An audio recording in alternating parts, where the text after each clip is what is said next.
ఒకటే, ఈ పంపులు వెంటనే ఆన్ చేయండి. మీరు అనవసరంగా రాజకీయాల జోలికి పోయి రాజకీయంగా కేసీఆర్ గారిని బదనాం చేయాలనే ఒక చిల్లర ప్రయత్నం ఏదైతే మీరు చేస్తున్నారో ఇప్పటికే అవన్నీ కొట్టుకపోయినాయి గోదావరి వరదలో. ఇవాళ మీరు ఏమైతే అడ్డమైన మాటలు మాట్లాడినరో అవన్నీ తప్పుడు ప్రచారాలని చెప్పి ప్రజలకు అర్థమైపోయింది. అందుకే మేము అనేది, మీరు చేస్తారా పంప్ హౌజు చాలు చేస్తారా చెయ్యరా తేల్చి చెప్పండి. మీకు అసెంబ్లీ సమావేశాలు ముగిసేదాకా ఈ ప్రభుత్వానికి మేము గడువు ఇస్తున్నాం. ఆగస్టు 2కు అసెంబ్లీ సమావేశాలు ముగుస్తా ఉన్నాయి.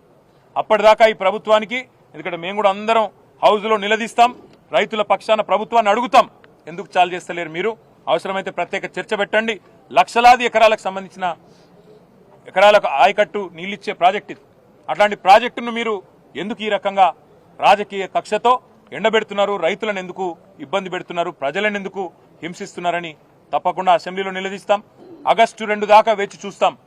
మీరు గనక ఆగస్టు 2 లోపల నిర్ణయం తీసుకొని పంపు లాంచ్ చేయకపోతే, నీళ్లు ఎత్తిపోయడం ప్రారంభించకపోతే 50,000 మంది రైతులతో మేము మా కేసీఆర్ గారి నాయకత్వంలో, మా పార్టీ నాయకత్వంలో మేమే వస్తాం, పంపులు మేమే ఆన్ చేస్తాం, రైతులకు ఎట్లా నీళ్ళు ఇయ్యాలో చూపెడతామని చెప్పి కూడా మా పార్టీ తరఫున చెప్తా ఉన్నాం.